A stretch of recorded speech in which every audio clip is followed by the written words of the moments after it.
बिस्मिल्लाहिर्रहमानिर्रहीम अस्सलाम वालेकुम वरहमतुल्लाहि वबरकातुहू।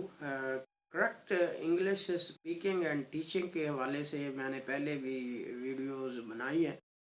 तो आज मुझे एक और चीज़ मिली है इस सिलसिले में कि हमने उसकी आर्टिकुलेशन कैसे करनी है, तो वो आपके साथ शेयर करूँगा। तो अक्सर हम जब पढ़ाते हैं तो या बोलते हैं तो ठी के बाद जब आर आता है तो आर से पहले जब टी पढ़ा जाता है तो उसे पेश देते हैं, लेकिन हमारे यहाँ ऐसा कोई सिलसिला नहीं है। लफ्ज़ जब हम बोलते हैं टी के बाद जब आर आता है तो हम क्या करते हैं, ट्रेनिंग, हम बोलते हैं ट्रेनिंग। फिर अगर हम देखें इसके बाद और टी के साथ मज़ीद जो है वो अल्फाज लेके ट्रेनर, तो हम बोलते हैं ट्रेनर।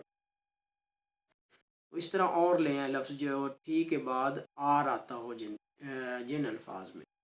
तो जिस वक़्त आप इनको बोलेंगे और फिर आप किसी नेटिव स्पीकर को सुनेंगे तो वो ठी के बाद जब आर आ रहा होता है तो वो ठी पे पेश को अदा करते हैं। तो हमारे यहाँ जो है ना वो इसको नहीं देखा सोचा जाता, जैसे हैं वो कहते हैं समझ आनी चाहिए आपको, हमने टूटी फूटी इंग्लिश बोल दी है, ब्रोकन इंग्लिश बोल दी है, आप इसे समझे चले, मतलब तो आपको समझ में आ गया ना, और कोई बात नहीं है। ये बात ठीक है, मतलब जो है वो समझ में आ गया है, लेकिन उसको अपनी जो है ना वो आदत नहीं बना लेना चाहिए। तो जब भी आप आर से पहले ठीक हो या टी के बाद आर आ रहा हो तो उस पे आप पेश बोलिएगा, ताकि आपकी जो आर्टिकुलेशन है, आपका जो एक्सेंट है वो तकरीबन वैसा ही हो जाए जैसा नेटिव स्पीकर जो है वो अदा करता है।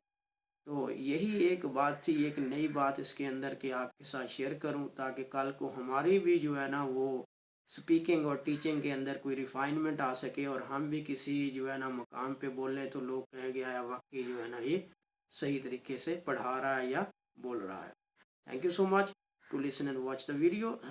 लेकिन वीडियो ख़त्म करने से पहले यही बात आपसे करूँगा कि इस पर मज़ीद तहकीक करें और जो अल्फाज हैं उनको लेके आएँ और उनको बोलें, और बोलने के बाद जो है ना वो किसी नेटिव स्पीकर को सुने जिनकी इंग्लिश जो है वो कौमी ज़ुबान है। तो फिर उसके बाद आप इस पर फ़ैसला कीजिएगा, और बिल्कुल ये फ़ैसला क्या करना है कि आप उसके मुताबिक पढ़ाइएगा। Thank you so much to listen and watch the video.